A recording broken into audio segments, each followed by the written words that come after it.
Buenas noches a todos. Continuamos con nuestro estudio de ocultismo práctico en la Logia Blavatsky. Vamos por insinuaciones prácticas para la vida diaria en el capítulo número 6. Bienvenidos todos y adelante, Enrique. Muchas gracias, Caro. Pues vamos a continuar, como dice Caro, con el estudio, con el análisis del libro de ocultismo práctico. Estamos en el capítulo 6 y vamos a tratar el punto B, que dice lo siguiente: quien se doblega a falsas creencias y somete su conciencia a una institución humana, blasfema de su divino ser y por lo tanto invoca el nombre de Dios en vano, aunque no preste juramento alguno. Y bueno, pues en este sentido la teosofía enseña que el hombre debe liberarse por sí mismo, aprendiendo, comprendiendo y aplicando las leyes eternas en su vida diaria. Esto se logra por etapas de acuerdo a la evolución de cada uno. Desde luego que aquí nos está indicando este párrafo que es necesario que cada uno de nosotros asumamos la responsabilidad de la parte que nos corresponde, es decir, el progreso solamente lo logramos nosotros. No debemos estar esperanzados a que un santo o un maestro o la divinidad nos va a ayudar. Para eso tenemos la mente y la mente nos proporciona el libre albedrío. Entonces, es a través de esta capacidad que tenemos que podemos elegir qué es lo que deseamos para nosotros en la vida. Si nosotros atendemos ese aspecto, pues entonces estaremos asumiendo esa responsabilidad totalmente, no depender de opiniones externas en todo caso, o de estar esperanzados en que un ángel va a venir a iluminarnos la vida. No, el ángel es la mente en este caso. A él debemos apelar en este caso. Desde luego que utilizando el poder de la voluntad. Debemos tener un plan de vida, qué es lo que deseamos, hacia dónde queremos ir, qué es lo que queremos alcanzar, cuáles anhelos son los que tenemos por delante. Eso es lo que nos corresponde a nosotros. Pero para ello requerimos de la aplicación ahora que tenemos conocimiento que existe una ley de evolución y que la ley de evolución implica que tenga que haber una ley de reencarnación, porque si nada más vivimos en esta vida y ahí se acaba la evolución, entonces eso no nos ayuda en lo más mínimo para poder esforzarnos por ser mejores, porque si se tratara de que solamente venimos una vez a la vida, entonces para aquellos que creen en esa circunstancia, pues hacen cualquier tipo de cosas, porque al fin y al cabo se ha enseñado en la religión, las religiones, que Dios siempre perdona. Pero si nosotros nos atenemos a que hay una ley de reencarnación que está asociada también con la ley de karma y que todo lo que nosotros hagamos en esta vida, lo bueno y lo no bueno, lo bueno y lo malo, pues va a repercutir en las siguientes encarnaciones. Eso, eso es lo que nos enseña estas dos leyes, la ley de reencarnación y la ley de karma, que desde luego involucra también a la ley de evolución, porque es a través de la reencarnación y a través de karma que evolucionamos. No hay otra manera. A través del dolor o a través del placer que luego nos conduce al dolor, a través del trabajo constante, responsable. Es como vamos avanzando en la vida, encarnación tras encarnación, pero no debemos esperar que Dios nos dé un empujón y nos diga, la ley de evolución para eso está. Prácticamente desde que inició el descenso de la mónada espiritual a la materia, es la ley de evolución la que la impulsa, ¿verdad? Y la impulsa para tener experiencias, y de ahí, una vez que va adquiriendo experiencias, se va iluminando poco a poco, va descubriendo sus poderes. Por ello viene el desarrollo de poderes psíquicos y demás, pero hay que utilizarlos para el bien. Entonces, esa es la única manera. El trabajo es arduo, el camino es sinuoso, está lleno de obstáculos y demás, pero son los obstáculos que nosotros mismos hemos creado. No, no está el diablo poniéndonos ahí obstáculos, somos nosotros, ¿verdad? Pero son necesarios, y es necesario que nos equivoquemos también para que podamos nosotros comprender la utilidad que tiene el mal en nosotros también.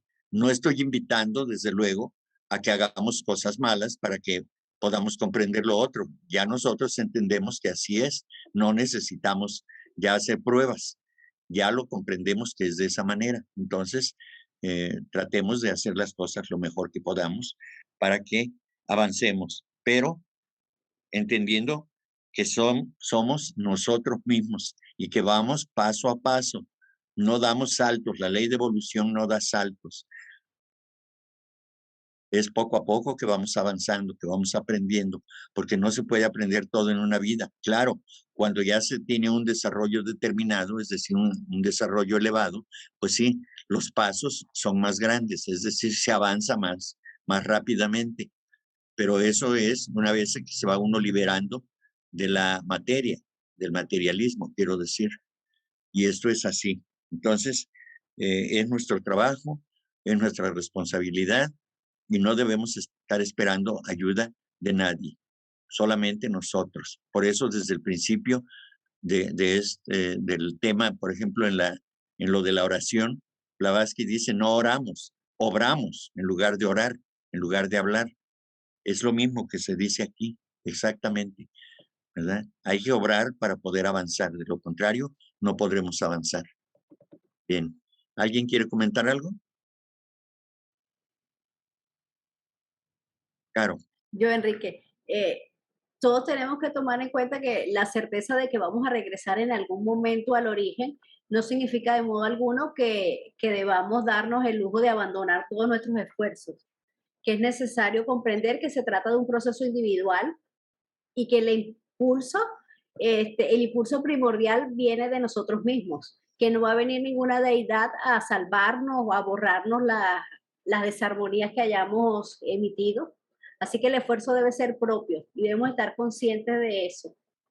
Gracias. gracias, Caro. Adelante, Irma. Hola, buenas noches a todos. Buenas noches. Bueno, yo allí, cuando Madame Blavatsky iba en el caballo y que le agarró, creo que el pie, la correa, recuerdo que uno de los maestros le ayudó para que no se fuera golpeando. Entonces ahí podemos ver que pueden ayudar los maestros.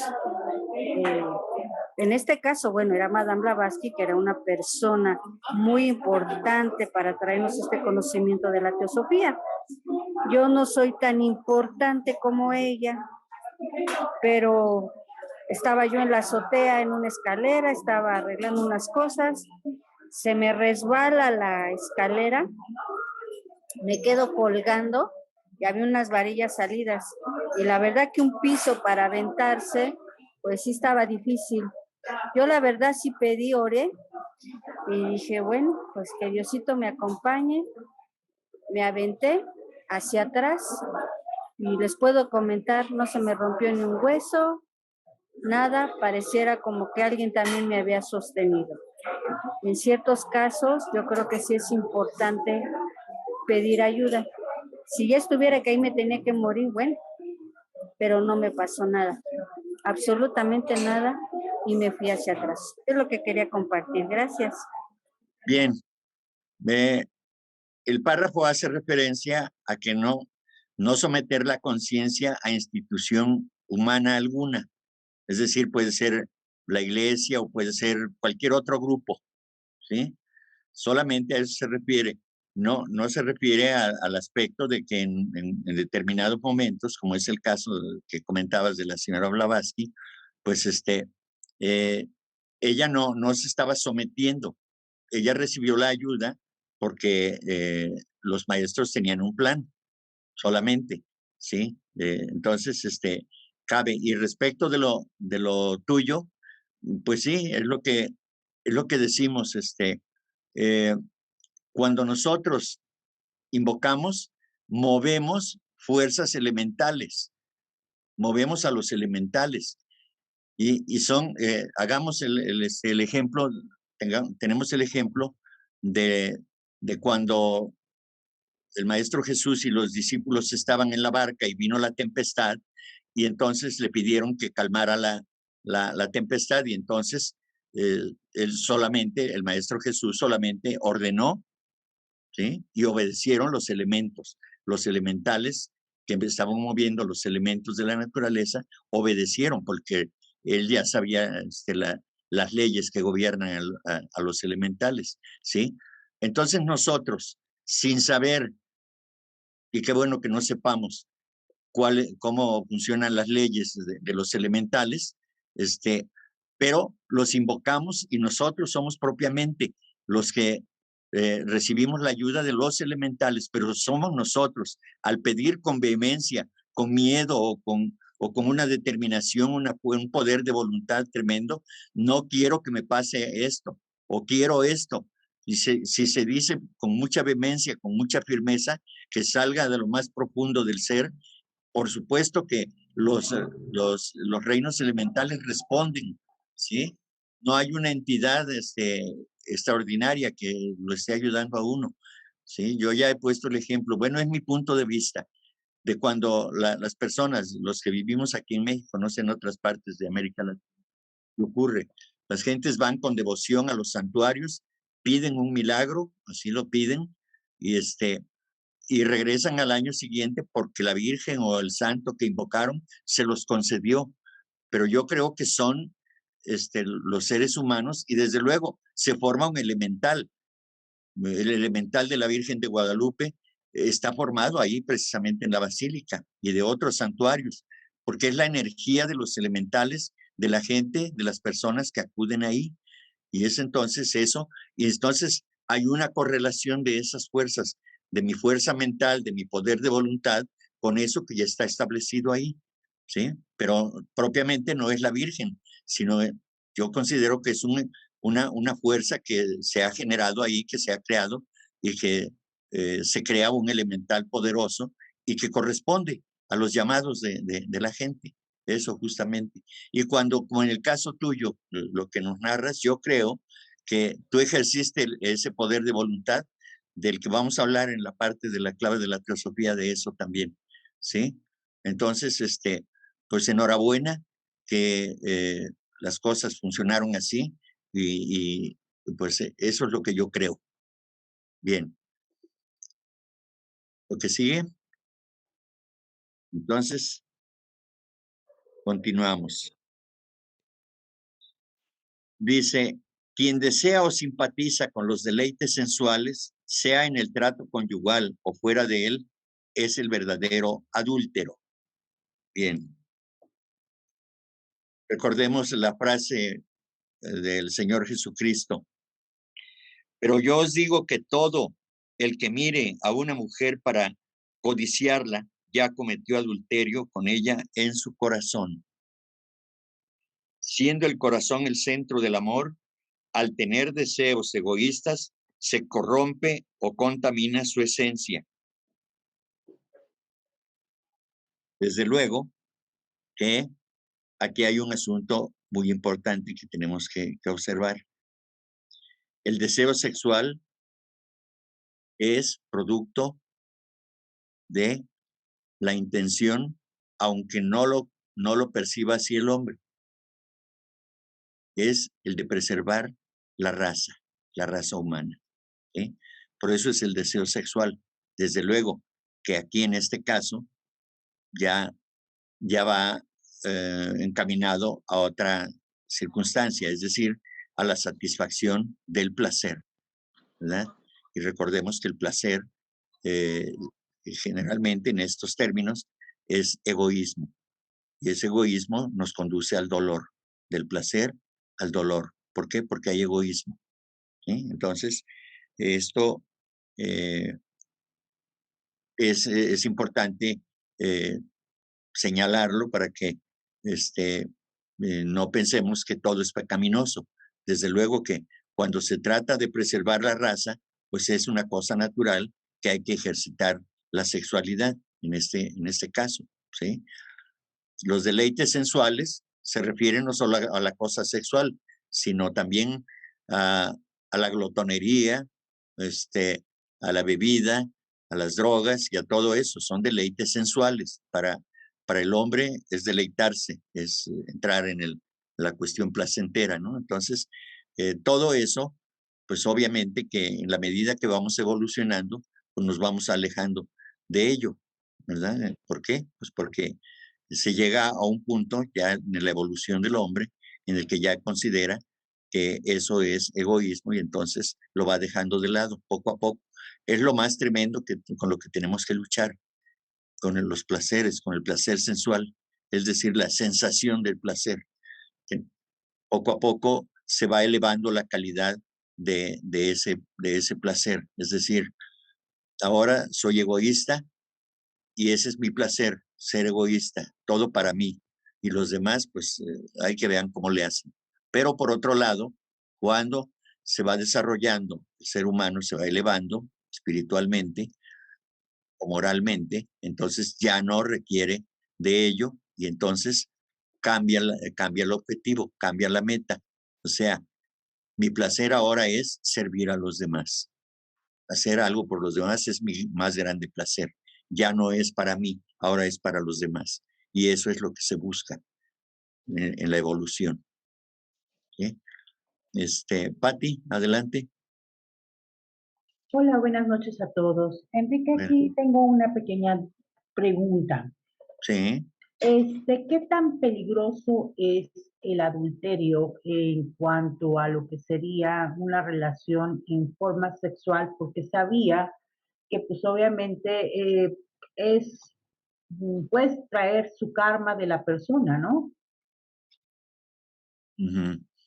Bueno, siempre en una relación sexual, sea los términos que sea, pues obviamente que hay un involucramiento kármico, eso ni duda cabe, ¿sí?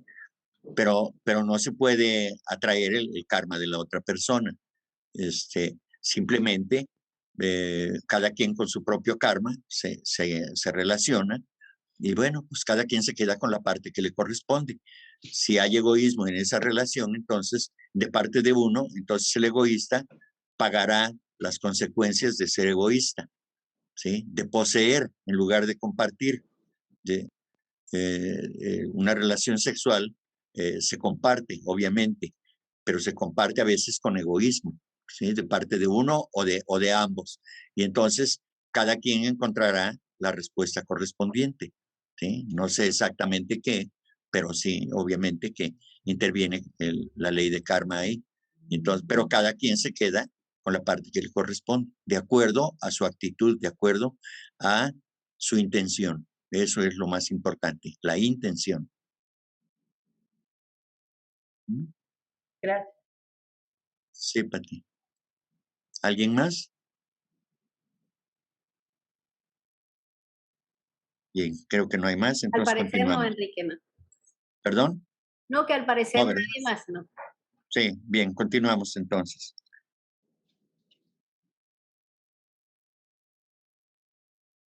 Quien no presta al prójimo los conocimientos, bondades y auxilios que prudentemente pudiera otorgarle y vive para acumular riquezas materiales es el verdadero ladrón.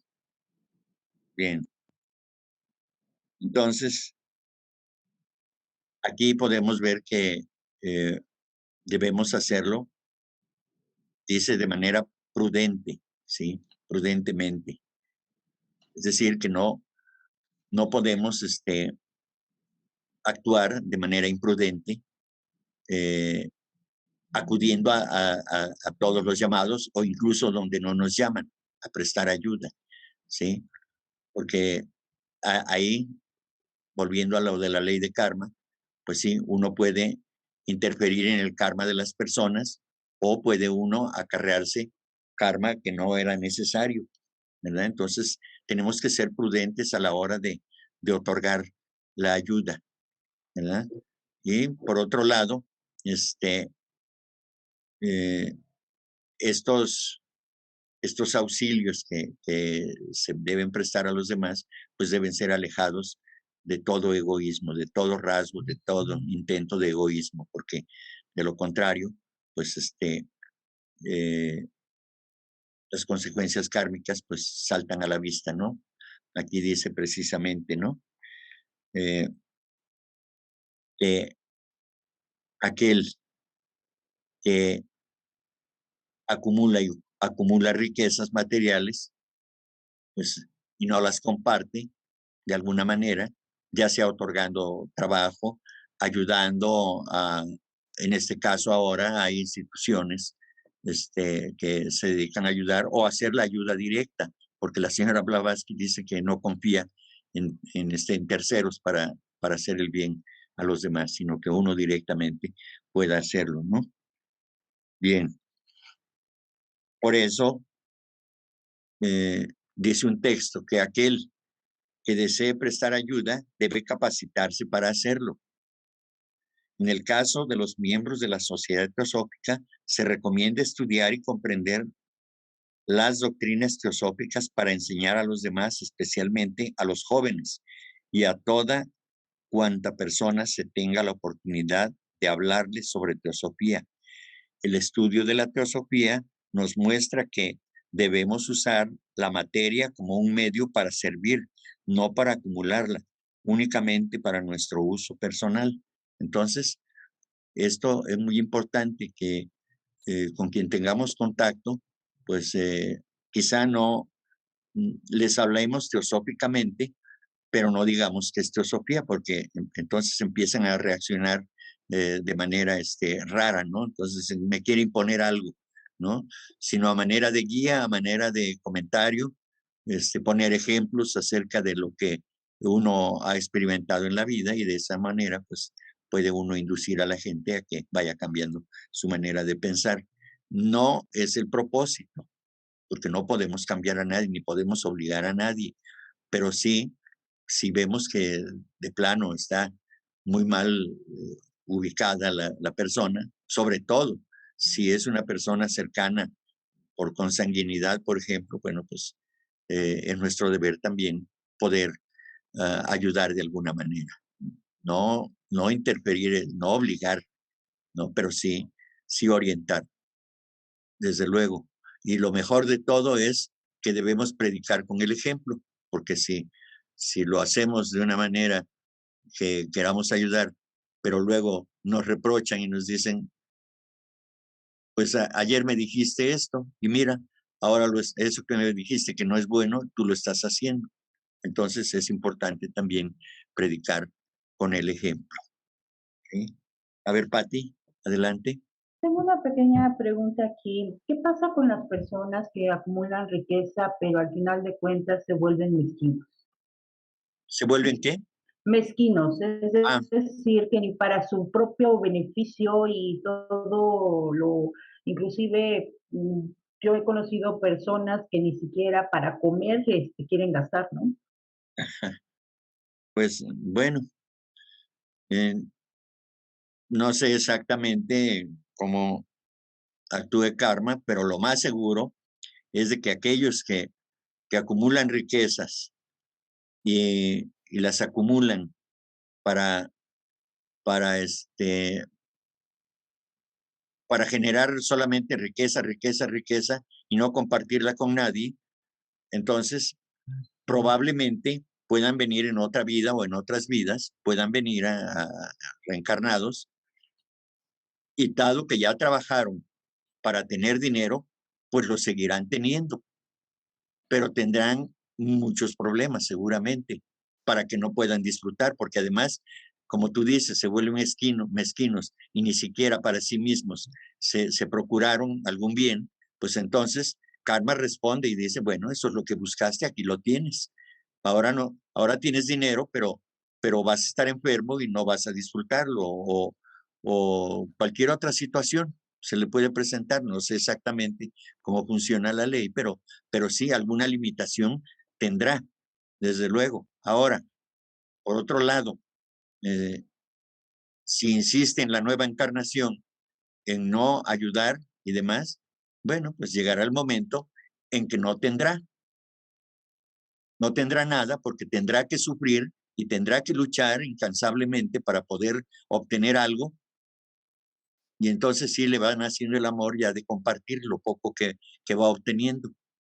Y es a través de eso es a través de la ley de karma que las cosas van funcionando así. No exactamente, quizá como lo digo yo, pero yo me imagino que es de esa manera, ¿no? Como en el caso de los que son ahora médicos. En alguna escritura por ahí, en algún libro, se dice que los que ahora son médicos, en algún momento fueron militares, fueron guerreros, fueron soldados, pero por una causa noble, pues, tuvieron que matar porque eh, era una causa noble, es decir, la libertad o defender a su patria o a su familia, no sé, alguna cosa así, ¿no? Y entonces la vida, es decir, karma, ahora les cobra, pero no ojo por ojo, como la ley del talión, sino que, muy bien, destruiste la vida por una causa noble, pues ahora te toca defender la vida, luchar por la vida.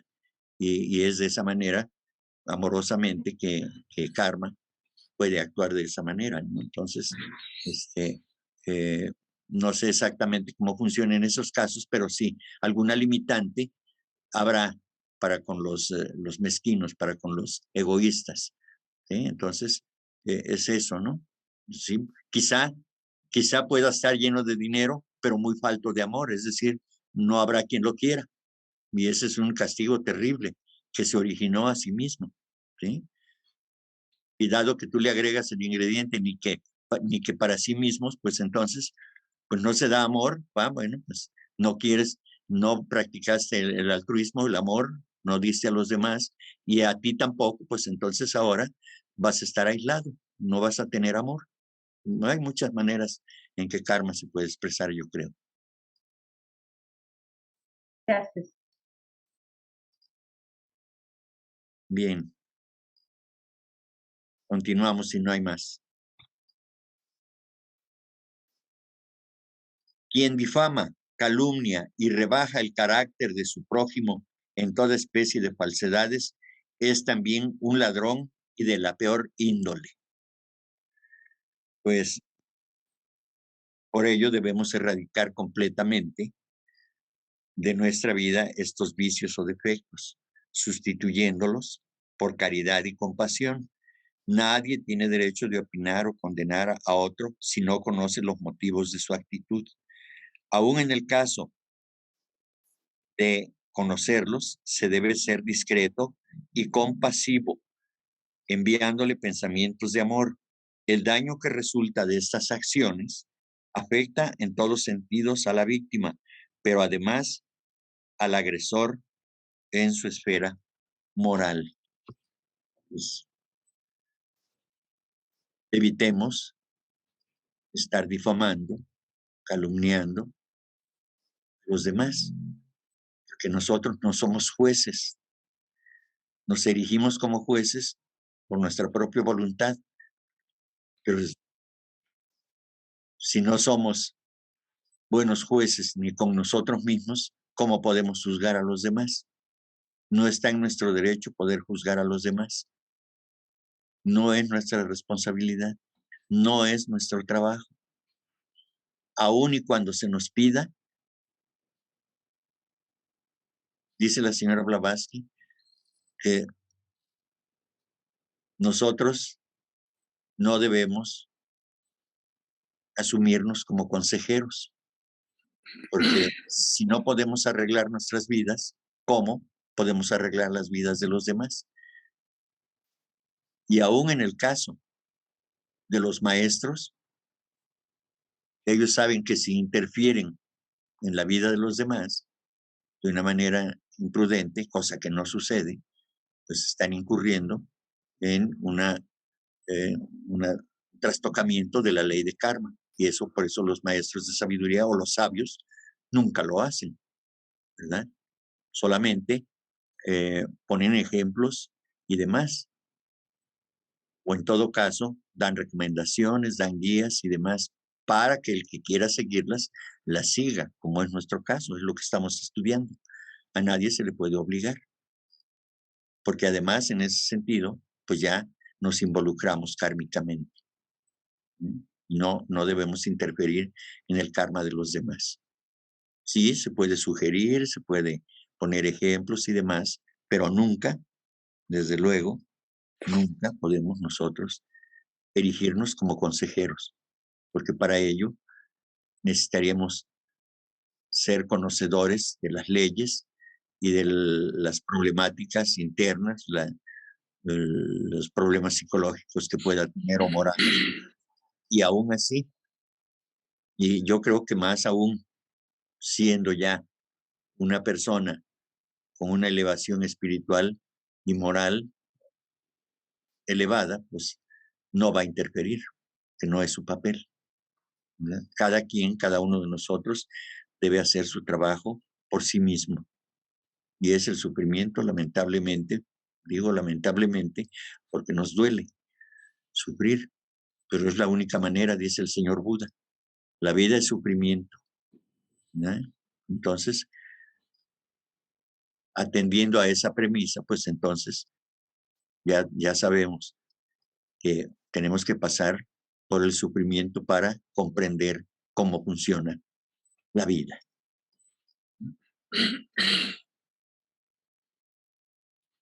¿Algo más que agregar?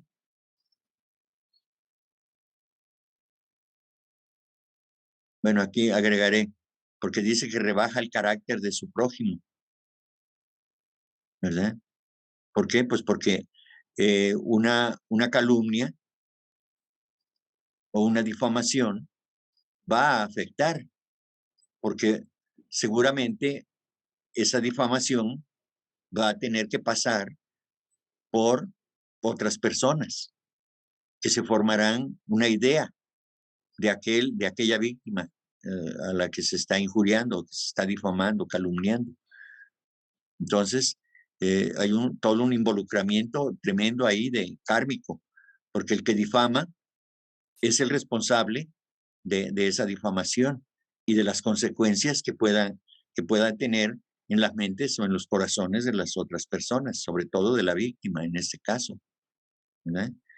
Entonces, por eso debemos tener mucho cuidado, porque no sabemos por qué actúan las personas del modo que actúan. Debemos ser respetuosos. Cada persona actúa según sus propias creencias, según sus propias circunstancias y según sus posibilidades. Habrá una persona que reaccione violentamente ante una situación dada y habrá otra que ante la misma situación reaccione de manera equilibrada. Entonces, por eso no debemos nosotros juzgar a nadie. Dejemos que cada quien haga lo que le corresponde, como nosotros también seguramente reclamamos el derecho de hacer lo que nosotros creemos que es más conveniente para nuestra vida. ¿Bien? A ver, dice Diana, en caso de evidenciar injusticia a una persona, ¿también debemos reprendernos? No, ya creo que más adelante, o creo que ya creo que en este libro ya analizamos esa situación. Y si no, en la clave de la teosofía viene también esa situación. No, por supuesto. Si nosotros vemos, por ejemplo, que alguna persona está golpeando, pongo ese ejemplo, ¿no? O una persona que no puede defenderse, pues entonces debemos intervenir, ya sea llamando a un policía, invitando a la persona que está maltratando a que no lo haga. Y obviamente que ahí, pues también debemos ser responsables, ¿no? No podemos poner en riesgo nuestra vida si se trata de que estamos en una franca desventaja, ¿no? Hacer algo de manera prudente, pero siempre tratando de que no después seamos nosotros las víctimas, ¿no? ¿Sí?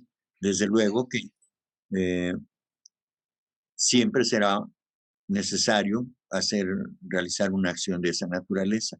Cuando hay una evidencia de plena injusticia, pues sí, se debe intervenir. De una forma o de otra, hay muchas maneras, yo creo que de intervenir, de forma directa o llamando a la autoridad o pidiendo auxilio a otras personas, etcétera, ¿verdad? Y también hacerle un llamamiento a la persona, ¿no? Hace unos años, 2 o 3 años, apareció un video de aquí de la Ciudad de México, un lugar cercano al Palacio de los Deportes. Ahí, un señor se notaba que era como indigente y una señora muy llenita, gordita, llegó y empezó a golpearlo y lo arrastró, lo jaló de los cabellos y lo traía por la banqueta arrastrando y lo pateaba y todo eso. Y alguien lo estuvo grabando y le gritaban, déjelo, déjalo. Pero resulta que la persona esta, la mujer que estaba maltratando al señor, después se supo que era, como le dicen aquí en México, narcomenudista. Y al parecer, el señor o era consumidor o era y tenía una deuda con esta persona, o también de alguna manera le dejaba encargos para la venta de droga y parece que no le, no le había pagado no le había entregado buenas cuentas, alguna cosa así. Entonces, eh, ahí, si alguien se involucra y la persona que está ahí efectivamente es un delincuente, es capaz de sacar un arma y lastimar al tercero que entra a esta persona, ¿no? Entonces, por eso sí hay que ser muy cuidadosos. Así No es. iban a dar, pero había mucho. Hola, hola. Bien, ¿alguien quiere opinar?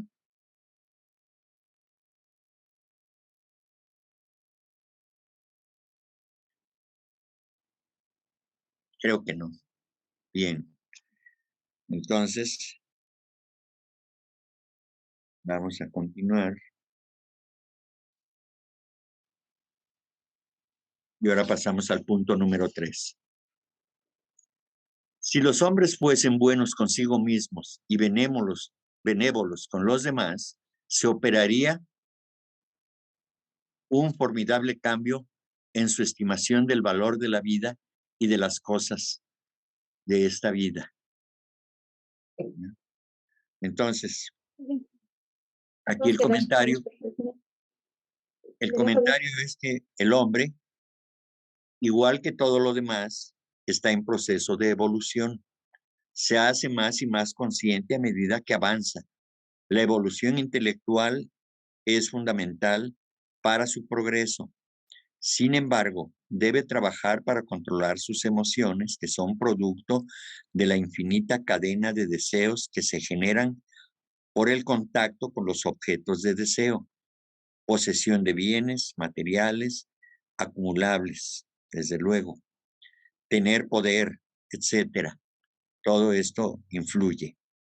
Todo esto es importante. Sin embargo, aún es necesario el desarrollo moral, el cual complementa el control del pensamiento y los deseos.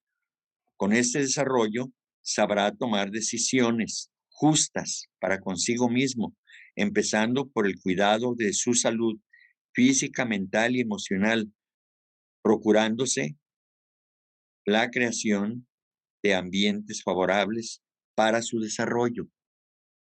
Esto implica una lucha con su propia naturaleza inferior, de la cual saldrá victorioso, capacitándole para comprender el valor que tiene sus acciones para su vida y poder compartirla con aquellos que aún caminan en la oscuridad.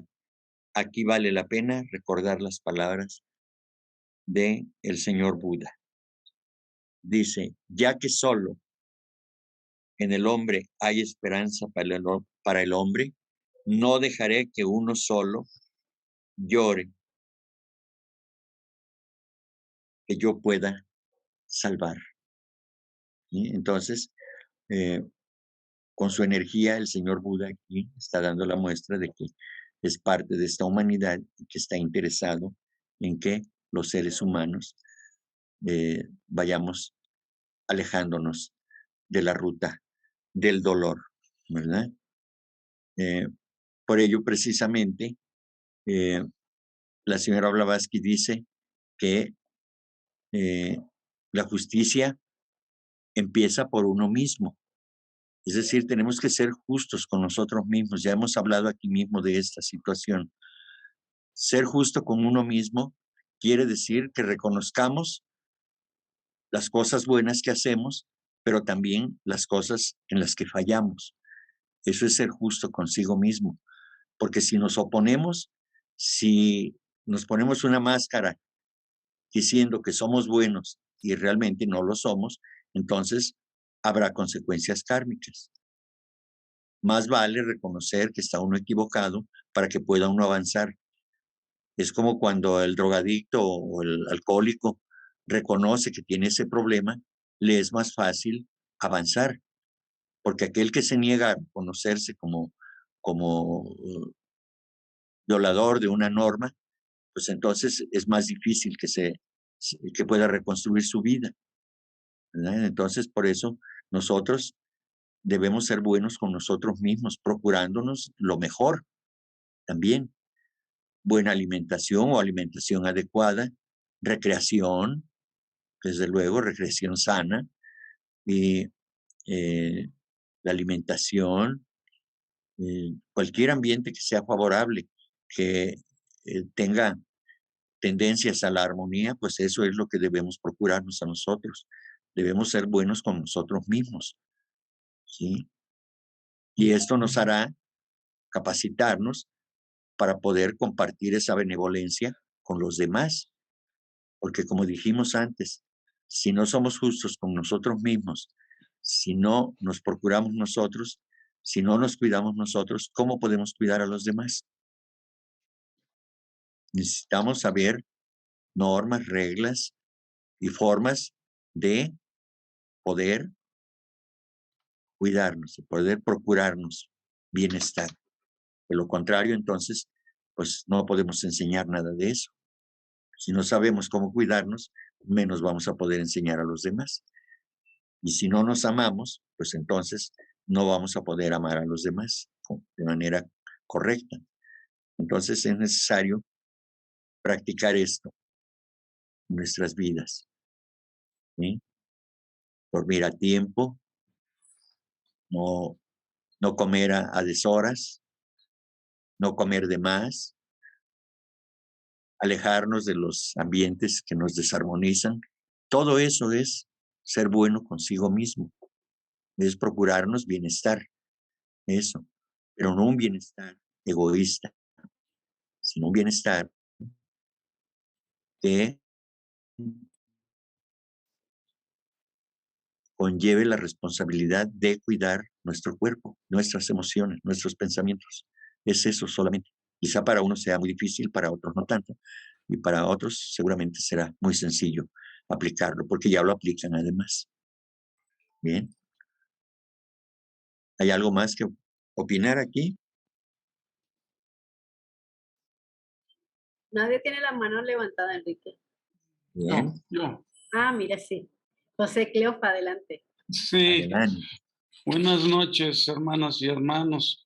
Bien, a mí me está gustando mucho cómo lleva estos temas nuestro hermano Enrique, porque he estado en otros grupos con otro tipo de temas y están como apurándolo a uno. Dice, dale, ya, apúrale, porque no vamos a leer muy pocos libros y tenemos que leer muchos.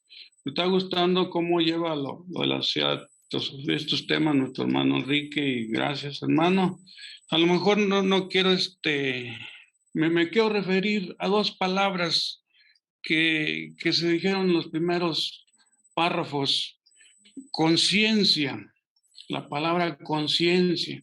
Yo creo que sí, aquí en esta palabra conciencia debemos de nosotros ver qué es conciencia aquí en nosotros, en estos estudios teosóficos, ¿verdad? No es fácil tener ese concepto trabajado en nosotros mismos. Conciencia sobre qué, ¿verdad? Sobre las cosas que debemos en qué trabajar para poder evolucionar. ¿En qué vamos a evolucionar? Pues vamos a trabajar en ¿verdad? Nuestras costumbres, como nos va diciendo ahí los párrafos más adelante.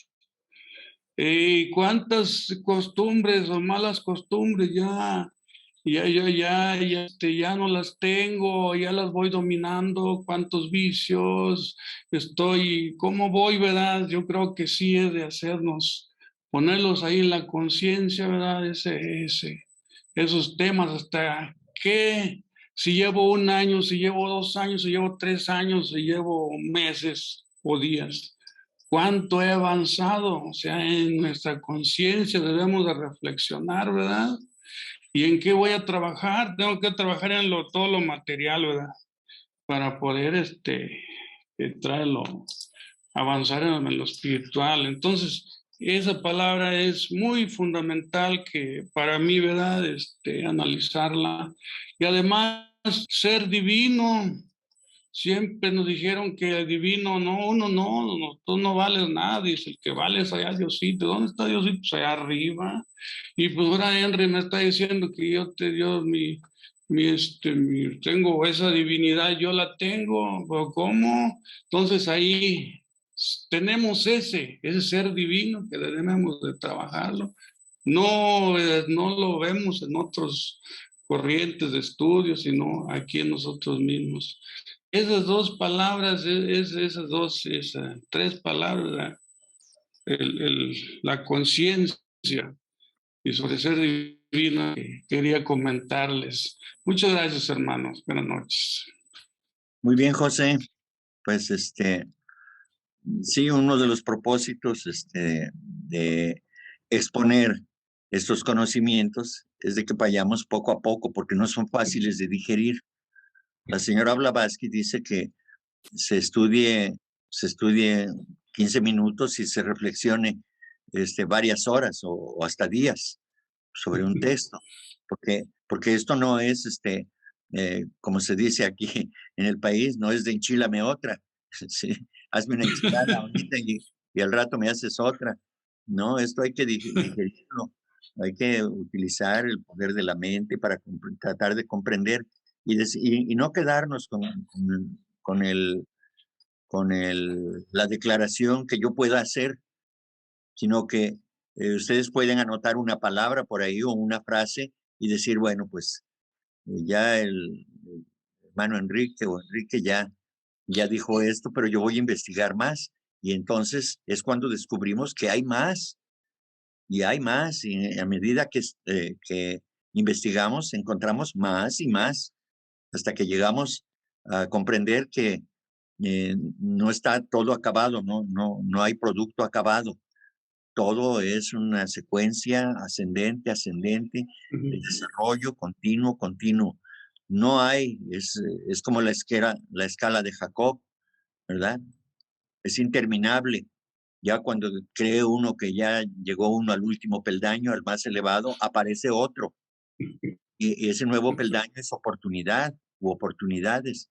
Y así es, en la medida que vamos comprendiendo esto, vamos profundizando más y vamos aprendiendo y necesariamente cambiamos nuestra percepción acerca de la vida, que es de lo que se trata. Y aquí dice que debe haber un cambio en la estimación del valor de la vida y de las cosas de esta vida. Eso es lo fundamental de este estudio, porque si yo les leo esto y no hago ningún comentario extra, porque yo les hago comentarios de otra cosa, aparte que investigo, pero sobre ese ya doy mi punto de vista personal de lo que yo creo. Y así, entonces yo prefiero que vayamos con calma para que tratemos de comprender mejor todo esto, ¿no? Sí. Hay a quienes no les gusta, de los hermanos, otros hermanos que dan conferencias, no les gusta dar tanta explicación, porque a veces dicen que limitamos a los participantes porque ya no piensan, y yo creo que no.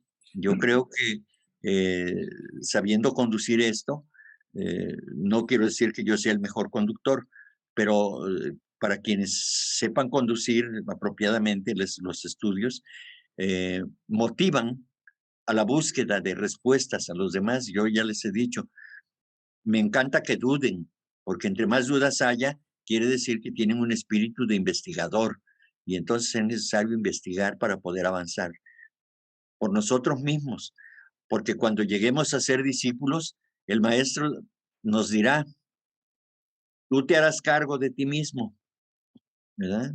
Yo solamente voy a vigilar o pondré a alguien que te vigile, pero según el señor Leadbeater, dice que en ciertos lugares del Tíbet existen unas cavernas que solo conocen los grandes iniciados y que ahí colocan forman el cuerpo astral, el cuerpo, bueno, el cuerpo emocional, el cuerpo mental. Ahí está una copia, digamos, y el maestro no necesita andar persiguiendo al discípulo para saber qué es lo que está haciendo, si va mejorando o va empeorando, ¿sí? Entonces, eh, cierto o no, el maestro no va a hacer absolutamente nada de lo que le corresponde al discípulo. Llegará ese momento para nosotros. Y esta es una preparación. Y esto nos vamos preparando poco a poco. No sabemos cuántas encarnaciones pasarán para que lleguemos a ese punto, pero estamos en ese camino. Bien. A ver, Rosy, adelante. Gracias, Enrique. Pues mira, ¿qué te puedo decir? Tienes toda la razón. No creas que si no preguntamos es de que pues nos da pena o algo, nada que ver. Lo que pasa es que lo desmenuzas tan perfectamente bien que bueno, a mí en lo personal me queda todo pero más claro que el agua, ¿no? Y yo te agradezco mucho porque yo creo que la mayor parte de lo que he aprendido te lo debo a ti. Por eso mismo, precisamente porque lo explicas súper, súper bien, te vas hasta el fondo y yo creo que eso es lo más importante de que si estamos viendo un tema, desentrañar, escudriñar, irnos, como decían los maestros, vete hasta el átomo y nada en el átomo, pero que todo quede perfectamente comprendido con tu corazón. Si queda alguna dudita, te regresas y estudiala, penétrala y si no en clase no la ves, bueno, pues investigala, ¿no? Pero yo creo que ha quedado perfectísimamente claro, los ejemplos están excelentes y pues nos deja sin palabras, ¿no? O sea, ya vamos, yo en lo personal no tengo duda, ¿no? Pero sí, por ejemplo, lo que comenta el hermano Cleofas respecto a lo de la conciencia y todo, bueno, hay muchas formas de entenderla, ¿no? Una de ellas, bueno, pues es darse cuenta de lo que estamos haciendo y percibirlo más allá de este mundo físico y tratar de verlo como dice en el libro de la voz del silencio, ¿no? Tratar de trabajar con la doctrina del corazón, no la doctrina del ojo, que es el intelecto, ¿no? Porque como dice la maestra Blavatsky, la enseñanza de sabiduría jamás podrá ser entendida con nuestro intelecto, sino con el corazón, porque precisamente es ciencia del alma. Entonces simplemente abre tu corazón y lo podrás entender. Y te agradezco muchísimo porque todo queda perfectamente claro, al menos para mí me queda perfectamente claro. No sé los demás, yo creo que sí, porque pues preguntas es cuando uno habla así como taravilla corriendo y como cantinflas y pues me da pena y pues tú síguele, ¿no? Y sí, efectivamente, a mí no me interesa que nos vayamos despacito, lo importante es que quede todo perfectamente comprendido con el corazón. Yo estoy de acuerdo con el hermano de lo que comentó. Muchas gracias, nada más era eso que quería compartir. Gracias, espero que estén de Rosy. acuerdo conmigo algunos. Gracias. Nada más aclarar que pues no todo lo que no todo lo que sabes ha sido por mí, ha sido tu voluntad, tu capacidad de aprender lo que te ha llevado a lo que has comprendido. Cierto, pues hemos estado compartiendo varios años, 10, 12 años, no recuerdo, pero pero sí, es tu interés finalmente lo que te motiva y lo que te ha llevado a, a llegar ahora hasta ya poder compartir en tus charlas algún conocimiento. ¿Sí? Entonces, adelante, Rosy, muchas gracias. Gracias a ti, Enrique. Adelante, Ricardo, por favor. Gracias, Enrique. Pues yo también en lo personal me encanta tu estilo y coincido con Rosy y con el hermano Cleofas. Lo dices también y de una manera tan terrenal, ¿verdad? Que nos dejas pensando. Y oyendo lo que dices acerca de las calumnias, la difamación, la tendencia a enjuiciar a los demás, incluso a criticar a los demás, pues sí, nuestra naturaleza a este nivel, creo, o por lo menos lo digo por mí, pues somos todavía camamanas, ¿no? Y camamanas domina, ¿no? Pero a la vez, pues tenemos la fortuna de que ese aspecto de manas puede tratar de alcanzar otras alturas, ¿no? Nos dicen los escritos, los estudios, que nuestro principio de manas es dual, ¿no? En el sentido de que tenemos un manas inferior y un manas superior. Creo que, pues, en lo que dices, ¿no? De que muchas veces tenemos que estudiar un párrafo y reflexionar mucho, creo que es un llamado a reflexionar y a tratar de estimular nuestra intuición, nuestra, nuestro pensamiento más profundo, para que ese aspecto de manas vaya siendo estimulado más hacia Buddhi, ¿no? Y menos hacia Kama. Obviamente se dice fácil, ¿no? Pero es una práctica de todos los días. Y como decía Rosy, pues tenemos también unas herramientas que es, por ejemplo, la meditación, ¿no? Donde, pues a la hora de meditar estamos tratando de ser más conscientes de nuestros pensamientos, nuestras emociones, y la idea es no nada más en el cojín, ¿no? Sino aplicarlo en la vida real y volvernos más conscientes de esas emociones, de esos pensamientos, de esos pecados, diría yo. Y por último, en la mañana escuchaba yo una grabación de la clase que hubo el domingo, la cual no pude asistir, pero por eso estoy escuchando la grabación de un hermano que dio una plática del Bhagavad Gita. Yo en lo personal no he leído esa obra, pero este hermano lo explica de una manera tan magistral y me quedé y lo sigo escuchando, en donde nos dice de Arjuna o Arjuna, en este caso representando o simbolizando a toda la humanidad, y donde habla con el Señor Krishna, ¿verdad? Una deidad, y le dice a Arjuna, a Krishna, le dice: ¿cómo puedo aspirar más a lo espiritual? ¿Cómo puedo vencer mi parte inferior, mi ego inferior? Y le empieza a dar mucha sabiduría, ¿no? Pero pues en ese camino estamos todos, ¿no? Entonces, qué manera tan hermosa y tan simbólica de representar realmente a la humanidad, y en los peldaños evolutivos donde estamos, que todavía nos falta muchísimo. Creo que en una de las cartas de los maestros también el maestro Cachi dice, y bueno, recordemos que hace 150 años de esto, pero creo que no hemos cambiado mucho desde entonces, y donde nos decía la humanidad todavía está en su infancia, ¿no? Porque cuando vemos nuestro alrededor, pues lamentablemente sí vemos cosas que quisiéramos que fueran diferentes. Pero bueno, está en nosotros. Otra vez decía Krishnamurti: cambia tú y cambiarás a tu entorno, y poco a poco inspirarás a los demás, ¿no? Pero estamos en la búsqueda. Muy Gracias. bien, así es, Ricardo, muchas gracias. El camino es largo y sinuoso, Es pero aquí infinito, estamos. realmente es infinito, ¿no? Pero es un deleite, ¿no? En sí mismo, creo. Claro. Muy bien.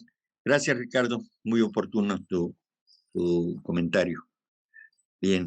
Gracias. Adelante, Carlita. Enrique, buenas noches. Buenas noches, Carla.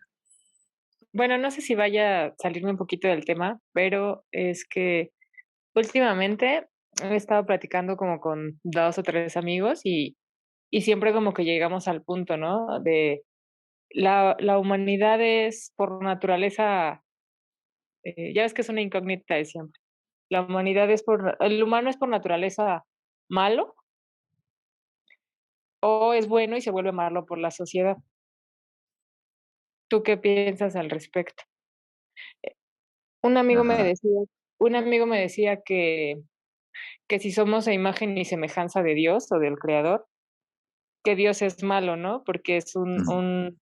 eh, creó por ejemplo, creó a la especie animal y entre ellos mismos se matan por la cadena alimenticia, ves que se comen unos a otros y así que, pues, nosotros decimos, bueno, pues es parte de la naturaleza, pero dicen que o sea, siendo como nuestro padre, o sea, que es muy cruel haberlos creado para que se coman entre ellos mismos, ¿no? O desde la creación de los dinosaurios, ¿para qué los crea y después manda un meteorito para que los mate? O sea, y me dejó como todas esas incógnitas de, pues sí, o sea, ¿para qué vas a crear algo que al final va a terminar muriendo, ¿no? O tú mismo ya sabes cómo lo vas a exterminar. Bien, Y llegamos a la muerte de los humanos, o sea, ya sé que, bueno, trascendemos y no es o sea, es una muerte física, pero espiritualmente trascendemos, pero finalmente sufrimos. Entonces, no sé, sí me dejó eso como de incógnita de si el a ver, creador es más. a ver. No hay creador en primer lugar. Ajá. Segundo, dices que se comenta que el hombre es malo por naturaleza. No, la naturaleza del hombre es divina, es decir, de, de la mónada espiritual, pues es divina. Entonces, esencialmente es la pureza, el amor, el equilibrio, el poder de voluntad, con toda la limpieza, con toda la pureza. Eso es el espíritu que nos anima a nosotros como seres humanos. ¿Sí? O sea, esencialmente somos divinos y además somos la representación de la divinidad en la tierra. Lo dijo el Señor Cristo, sois dioses y lo habéis olvidado. Bueno, por nuestra conciencia no nos damos cuenta que efectivamente somos, somos eh, divinos, o sea, somos un Dios en potencia, vamos a decir. ¿Sí? Ujú. Estamos latentes todavía, ¿verdad? Pero yo quería aclarar eso, ¿no? Esencialmente y de manera natural, nuestra naturaleza es divina y lo divino es lo bueno para acabar pronto, ¿sí? Ahora, eh, con relación y tú lo habías mencionado también, ¿sí? El hombre es bueno, pero se vuelve malo. Pues sí, Ujú. porque la mónada va descendiendo a la materia. La mónada, cuando ingresa al proceso evolutivo, es inconsciente, porque no es este su plano. Entonces, se, se vale de diferentes vehículos. El primer vehículo es Buddhi o la intuición, pero tampoco la intuición puede hacer nada sin la mente. Entonces, lanza un rayo de luz, digamos, para crear el siguiente vehículo, que es la mente. Y la mente, a su vez, se contacta con el siguiente plano, que es el plano de los deseos, que es Kama, es el centro de los deseos, y, y luego, bueno, pues se forma otro vehículo, que es el vehículo, el doble etérico, que es el molde, este, eh, por el que se forma un ser humano en este caso. Y al final tenemos el cuerpo físico, lo que nosotros podemos palpar, ver y sentir y todo esto. ¿Sí? Entonces, la mente es el gran comunicador hacia arriba y hacia abajo. Por eso es tan importante el desarrollo de la mente, pero no desde el punto de vista intelectual, que sí es importante, pero lo más importante es de que ese desarrollo mental vaya acompañado del amor. Y eso lo da el centro del amor, que es el corazón, ¿sí? Pero no es que el hombre sea malo, es que se equivoca. Como resultado de sus acciones equivocadas, resulta el mal. Y el mal para sí mismo, ¿sí?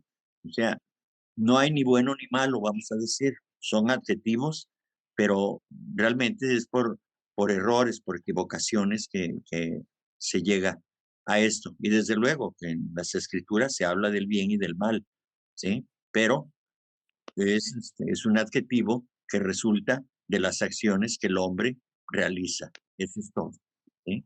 Porque el universo es armonía, pero el hombre se encarga de desarmonizarlo, ¿sí? Y por eso existe la ley de karma.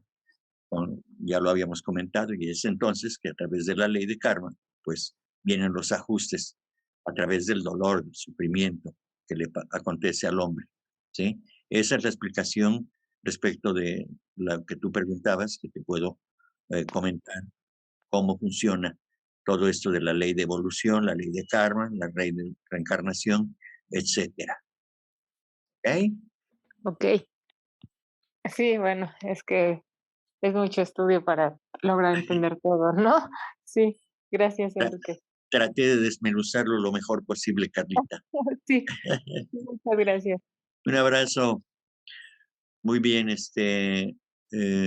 estaba el hermano de Bolivia, ¿ya no está? Bueno. Perdón, Marco, gracias. sí, Marco. Sí. No, es que ya nos respondieron todo y está bastante claro, ¿no? Muy bien. Enrique, por la forma en que lo haces. Tan solo era referirme quizás, para complementar un poquito, que la primera parte de esta lectura habla de que uno no puede redimirse por una entidad externa. ¿Cierto? Y el siguiente punto que vamos a tocar habla precisamente de la educación del pensamiento, ¿no? Entonces, si estamos hablando, que nos hemos dado cuenta un poco, entonces, ¿por qué no trabajarlo? Entonces, ahí está la importancia de ir a la conexión de la mente superior, ¿no es cierto? Buscar el Buddhi, etcétera, tratar de ascender espiritualmente. Y ahí justo vamos a ver el tema de qué es justo al final, ¿no es cierto? Va a ser nuestra propia intuición, la doctrina del corazón. Bueno, solamente eso era, así que por eso bajé la mano. Gracias. Muy bien, pues en pocas palabras nos diste una buena lección. Gracias, Marco. Rosy. Gracias, Enrique. Bueno, pues nada más quería complementar algo con Carlita de lo que de lo que estaba preguntando con su amigo de que Dios está, ahora sí que el hombre es hecho a imagen y semejanza de Dios, pero eso lo escribió el hombre. En los concilios cristianos católicos, pues cuando estaban en el primer concilio decidieron que Dios fuera el que creaba todo, y decidieron de que el hombre fuera imagen y semejanza. Entonces, bueno, obviamente todo el mundo se quedó con la idea de que a raíz de eso se ha hecho de un Dios antropomórfico, un señor gigantesco que está ahí caminando, un viejito por allá, ¿no? En el cielo, ¿no? O en los universos. Pero en realidad no es así. Somos hechos a imagen, pero de espíritu. De la divinidad que vibra dentro de cada uno de nosotros y es parte de ese océano divino dentro de todos y somos una gota de ese océano. Esa es la imagen, no la física de un señor con brazos, ni con pies, ni con pelos, ni con granos, ni nada de eso, ¿no? Bueno, eso nada más quería aclarar un poquito para que no se queden con la idea de que esa imagen de un cuerpo físico, porque los animalitos también son parte de la divinidad y no tienen cuerpo de humano, ¿verdad? O millones y millones de seres también que están en otros mundos, no necesariamente tienen que ser humanos, son parte de la vida universal. Y hay vida en todo el universo y en todos los millones de universos, y la vida, aunque no sea física, es vida divina. Entonces, pues también son parte de imagen de a semejanza de la divinidad. Ahora, respecto a lo que decía ella de lo de los dinosaurios, ¿por qué Dios permitió que se murieran? Pues es que no es que lo permita, simplemente Él los involucra. Esos dinosaurios son vehículos en evolución cumplieron su ciclo y en su momento continuará la evolución, no se detiene, como decías, la ley de evolución, y llegarán entonces, mientras que muere ese cuerpo, estarán ellos renaciendo en otras formas de vida para continuar donde se quedaron. O sea, la vida es inextinguible. Una cosa es de que los vehículos, bueno, pues es como el taxista, ¿verdad? Pues el taxi se queda y aunque pues lo tenga 50 años, el taxi pues ya no va a servir, tiene que comprar un modelo nuevo, pero a fin de cuentas es un vehículo. El importante es quien lo maneja, la esencia divina que está ahí. Y por último, bueno, pues yo creo que Carlita se quedó con la idea de que no le aclaraste lo de creador, porque ella lo mencionó como creador, porque pues generalmente, pues en esta sociedad, en este país donde pues se nos ha dado una educación pues altamente con cuestiones cristianas, pues lo ve uno como el mago que con la varita mágica creó todo, ¿no? Que un Dios que es el que lo hizo así, sabemos que no es así, sino que es manifestación divina del absoluto, que es algo que incognoscible para nosotros, pero que es la divinidad. Ajá. Entonces, bueno, si tú quieres agregar algo respecto a esto para que a Carlita le quede claro, bueno, nada más quería dejar esto un poquito, ojalá que le haya quedado un poquito claro a Carlita, ¿no? Y pues a los demás, yo sé que tú lo entiendes muy bien, pero sí tú lo podrías explicar un poquitito mejor para que le quede un poquito mejor, más claro lo de la cuestión del creador. Muchas gracias. Gracias, Rosy. Gracias, Rosy. La verdad es que no quise abordar ese tema porque sí, es un poco amplio y ya no tenemos tiempo. Y pues le digo a Carlita que si algún día quiere escribirme para platicar, le puedo explicar directamente. Ok. Bien. Gracias. Sí. Patti, adelante. Aquí me quedé pensando, Enrique, de que también como es arriba es abajo, nosotros también pertenecemos a una dualidad. Tenemos luz y sombra. Y obviamente esa luz son nuestras virtudes y todo lo bueno que tenemos, pero también tenemos nuestra sombra, que son nuestros defectos. Esos defectos que tenemos que convertirlos al final en luz, que sería el propósito para tener un equilibrio dentro de nuestro espíritu, ¿es correcto? Sí, así es, pues es nuestra responsabilidad.